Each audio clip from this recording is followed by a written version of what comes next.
Hello, আসসালামু আলাইকুম। আজকে আমি রান্না করব পোলাও। চাউল নিলাম, এলাচ, দারচিনি, তেজপাতা, আদা রসুন বাটা, তেল, দুধ। দুধটা দিলে পোলাওর টেস্টটা ভালো আসে। তেল দিলাম, তারপর তেলের উপর পেঁয়াজ কুচি ছেড়ে দিলাম, এলাচ, দারচিনি, তেজপাতা দিয়ে এগুলো ভেজে নেব। হালকা একটু ভাজা হলে তারপর আদা রসুন দিতে হবে।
এই টাইমেতে আপনারা কিছু কাঁচামরিচ দিয়ে দিবেন, তাহলে ফ্লেভারটা ভালো আসবে।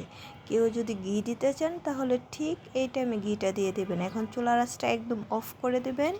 একটু 2 থেকে 3 মিনিট পর পর একটু নাড়াচাড়া করে দিবেন, তাহলে দেখবেন আপনার পোলাওটা কত সুন্দর হয়, একদম মসৃণ হয়ে যাবে। আল্লাহ হাফেজ।